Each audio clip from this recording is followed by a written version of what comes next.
Assalamualaikum warahmatullahi Assalamualaikum wabarakatuh. warahmatullahi wabarakatuh. Kami dari kelompok 4 akan mempresentasikan tentang minyak bumi. Sebelumnya, perkenalkan, nama saya Sulis Fauzia. Nama Alimatun Hakim. Perkenalkan, nama saya Septiani. Saya Jafaja dari kelas 11 Niat 2. Perkenalkan, nama saya Muhammad Arifuddin dari kelompok 4. Saya Ismail. Perkenalkan, nama saya Safna Budiawati. Yang pertama yaitu ada pembentukan minyak bumi. Ternyata bahan bakar yang biasa kita sering gunakan di kehidupan sehari-hari berasal dari minyak bumi. Salah satu teori proses pembentukan minyak bumi adalah teori duplex. Menurut teori tersebut, minyak bumi terbentuk dari jasa trenik yang berasal dari tumbuhan dan hewan yang sudah mati. Jasa trenik tersebut kemudian akan terbawa oleh air bersama lumpur dan akan mengendap di dasar laut. Akibat pengaruh waktu, yaitu ribuan tahun bahkan jutaan tahun, suhu yang tinggi, dan lapisan oleh atasnya, jasa trenik tersebut akan berubah menjadi bintik dan gelembung minyak atau gas. Lumpur bersama jasa trenik kemudian akan berubah menjadi batuan sedimen yang berpori. Sedangkan bintik-bintik minyak dan gas akan bergerak menuju tekanan yang lebih rendah dan akan terakumulasi pada perangkap yang merupakan batuan kedap. Pada daerah tersebut, gas alam, air, dan minyak akan terakumulasi sebagai deposit minyak bumi. Pada rongga bagian atas merupakan gas alam, sedangkan cairan minyak akan mengambang di bagian atas deposit air. Proses pembentukan minyak bumi ini memerlukan waktu yang cukup lama, yaitu sekitar ribuan bahkan jutaan tahun. Oleh karena itu, minyak bumi ini dikelompokkan sebagai sumber daya alam yang tidak dapat terbarukan. Oleh karena itu, kita harus menggunakan minyak bumi secara bijak dan kita harus menghemat menggunakan minyak bumi. Akan menjelaskan yang kedua, yaitu cara mendapatkan minyak bumi. Minyak bumi dibentuk oleh sisa-sisa tumbuhan dan hewan yang sudah mati sejak zaman dahulu. Diperkirakan sekitar 10 tahun sampai 600 juta tahun yang lalu. Proses pencairan atau eksplorasi minyak dari perut bumi dilakukan oleh ahli geologis. Cara modern yang digunakan oleh geologis dalam mencari minyak bumi dalam menggunakan pencitraan satelit dan menganalisis permukaan bebatuan. Setelah geologis melakukan serangkaian analisa dan menyatakan bahwa di lokasi tersebut ada minyak bumi, maka tugas selanjutnya diambil oleh ahli geofisika. Para ahli geofisika mempelajari sifat-sifat fisik dari lapisan tanah. Ada berbagai metode yang digunakan dalam tahapan ini untuk mendukung hasil yang telah didapat oleh ahli geologis, yaitu cara melakukan pencarian minyak bumi antara lain. Yang pertama, seismologi. Yang kedua, drilling and well construction. Yang ketiga, well logging. Yang keempat, well testing. Yang kelima, well compression. Yang keenam, production. Seismologi itu peralatan yang dipakai untuk memetakan cadangan minyak yang ada di laut dan di daratan. Kalau drilling and well construction itu dengan pengeboran minyak atau juga menggunakan rig untuk melakukan pengeboran. Terus yang ketiganya well logging.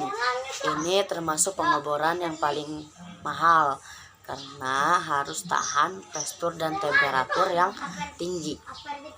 Well testing ini proses di mana lapisan yang diperkirakan mengandung oil atau gas yang ditembak dengan eksplosif.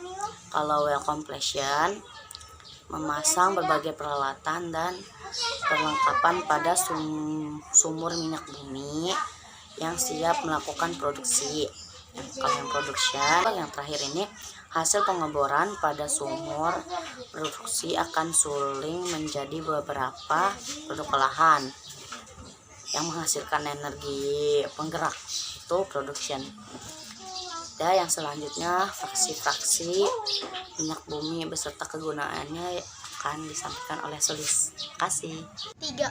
Fraksi-fraksi beserta kegunaannya. Contohnya yang pertama ada gas. Gas atau sering kita sebut LPG mempunyai atom sejumlah C1 sampai C4 yang akan melebur pada suhu kurang dari 30 derajat. Di bawah suhu tersebut, minyak mentah ini akan menguap dan uapan tersebut disebut dengan gas. Kegunaannya yang pertama untuk gas LPG dan yang kedua untuk produk petrokimia. Yang kedua ada petroleum ether. Petroleum ether adalah fraksi minyak bumi yang mempunyai titik didih 30 sampai 60 derajat Celcius yang akan menguap pada suhu tersebut dan mempunyai atom sebanyak C5 sampai C6 yang digunakan untuk bahan pelarut nonpolar dan pembersih. Ketiga ada ligronin atau nafta. Ligronin atau nafta adalah fraksi minyak bumi yang sebagian besarnya hidrokarbon dengan jumlah atom C6 sampai C7 dan titik didih 60 derajat sampai 100 derajat Celcius yang akan menguap pada suhu tersebut. Digunakan sebagai pelarut nonpolar dan zat aditif bensin. Yang keempat ada bensin. Bensin tersusun dari hidrokarbon berantai lurus seperti C7 atau heptana dan mempunyai titik didih 40 sampai 200 derajat Celcius.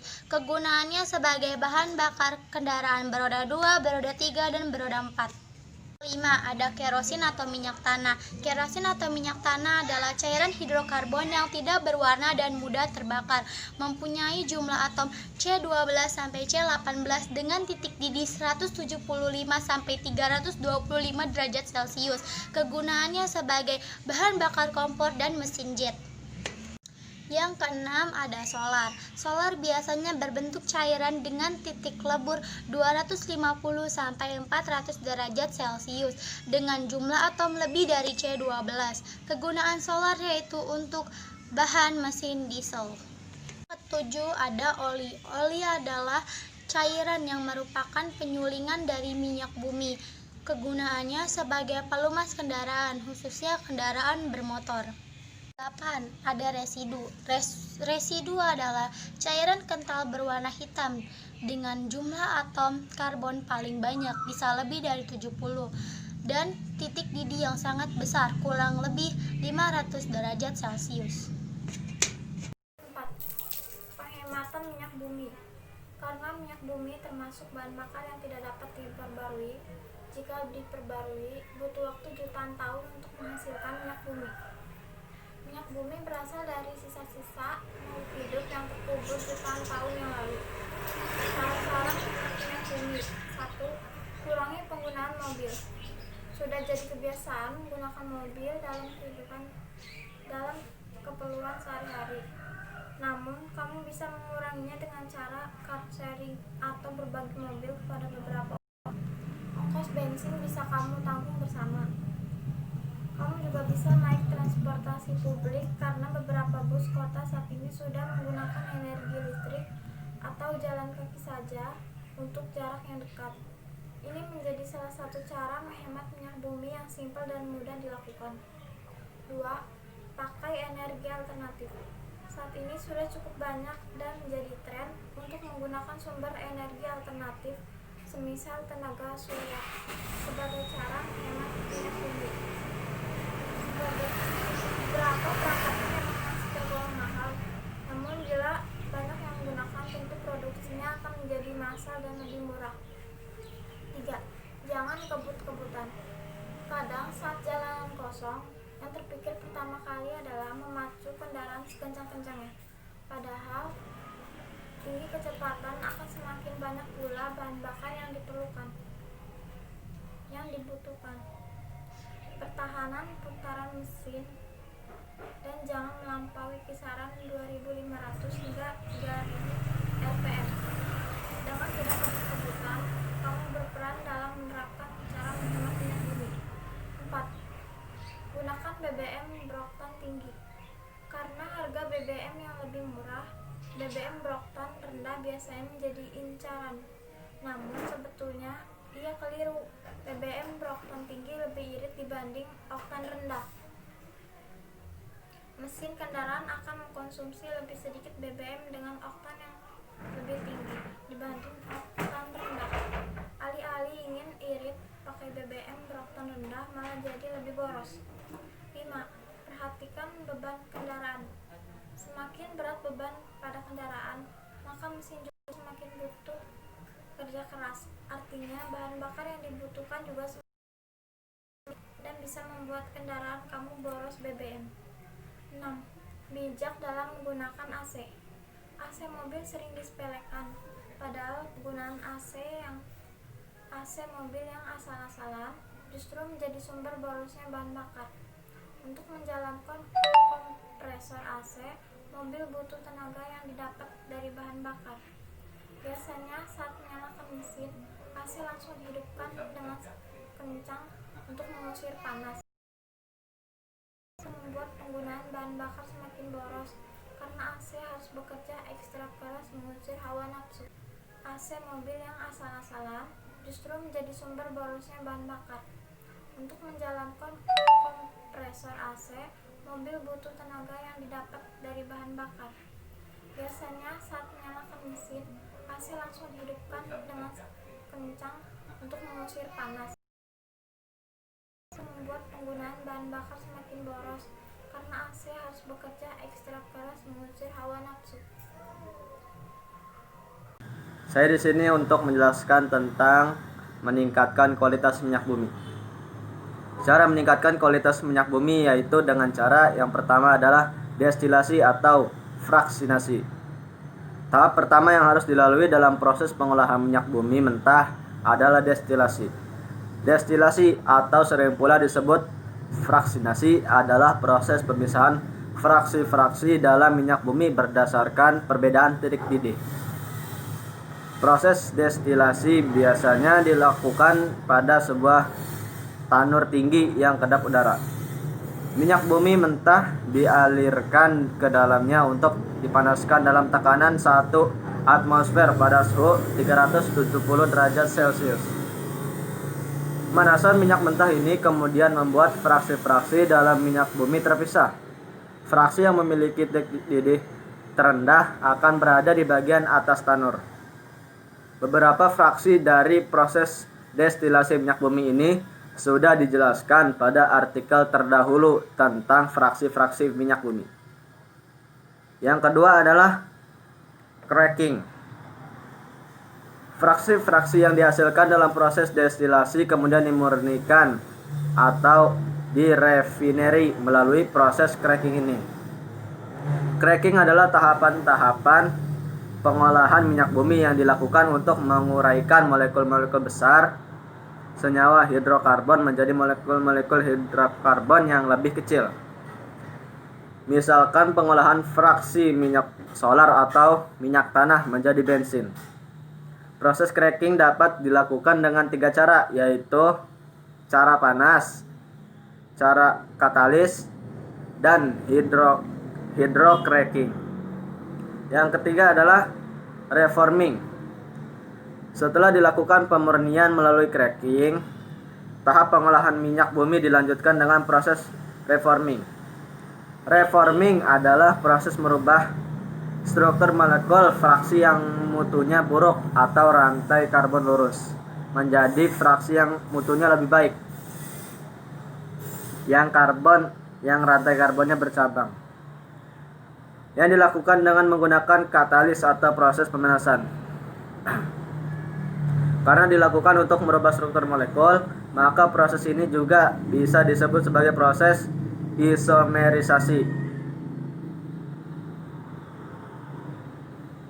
Yang keempat adalah alkilasi dan polimerisasi. Setelah diperbaiki struktur molekulnya, fraksi-fraksi yang dihasilkan dari pengolahan minyak bumi mentah kemudian melalui proses alkilasi dan polimerisasi. Alkilasi adalah tahapan penambahan jumlah atom pada fraksi sehingga molekul fraksi menjadi yang lebih panjang dan bercabang. Proses alkilasi menggunakan penambahan katalis asam kuat seperti HCl, H2SO4 atau AICI3. Sedangkan polimerisasi adalah tahap penggabungan molekul-molekul kecil menjadi molekul lebih besar dalam fraksi sehingga mutu dari produk akhir akan lebih meningkat. Yang kelima adalah treating. Treating adalah proses pemurnian fraksi minyak bumi melalui eliminasi bahan-bahan pengotor yang terikut dalam proses pengolahan atau yang berasal dari bahan baku minyak mentah. Bahan-bahan pengotor yang dihilangkan dalam proses treating tersebut antara lain bau tidak sedap melalui copper sweetening dan doctor treating, lumpur dan warna melalui acid treatment, parafin melalui dewaxing, aspal melalui despatting, dan belerang melalui desulfurizing. Ingin menjelaskan peranan minyak bumi dalam perekonomian bangsa Indonesia. Peranan komoditi minyak bumi dan gas bumi masih dominan sebagai penghasil devisa negara dalam memberikan kontribusi yang cukup besar bagi perekonomian Indonesia.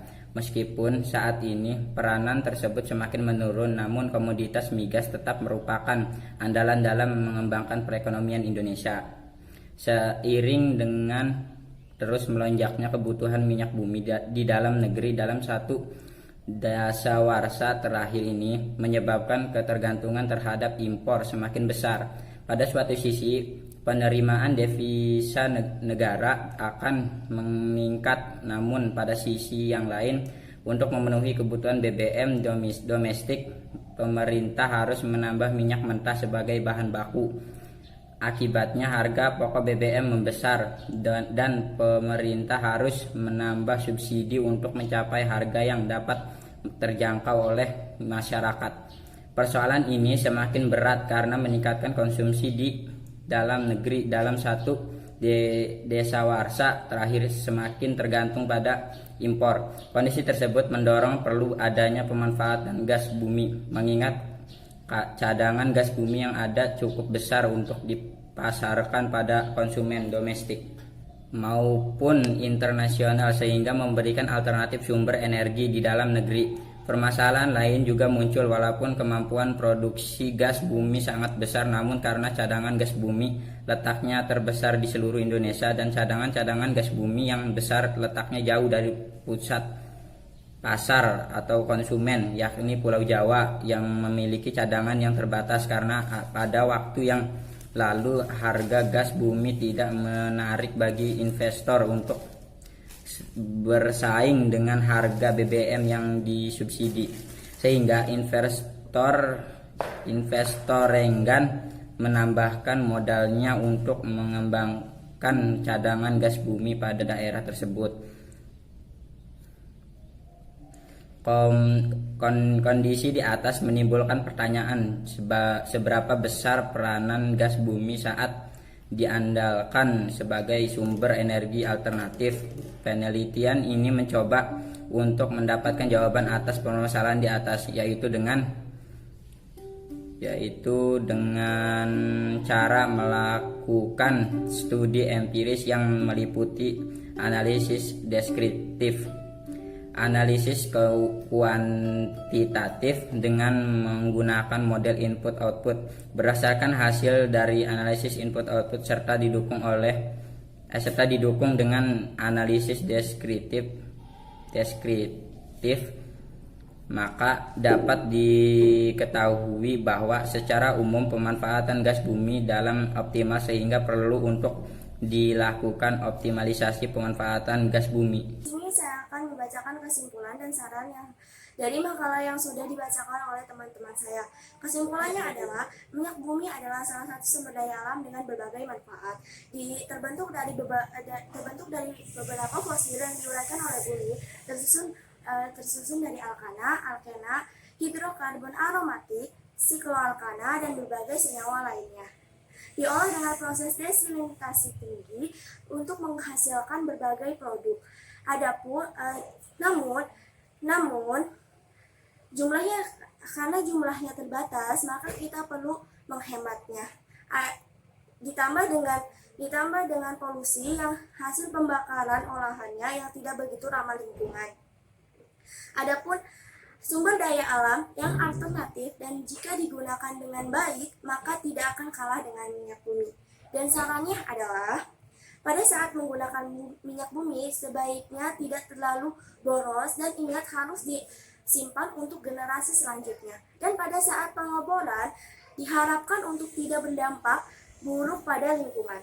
Sekian dari kami. Wassalamualaikum warahmatullahi wabarakatuh.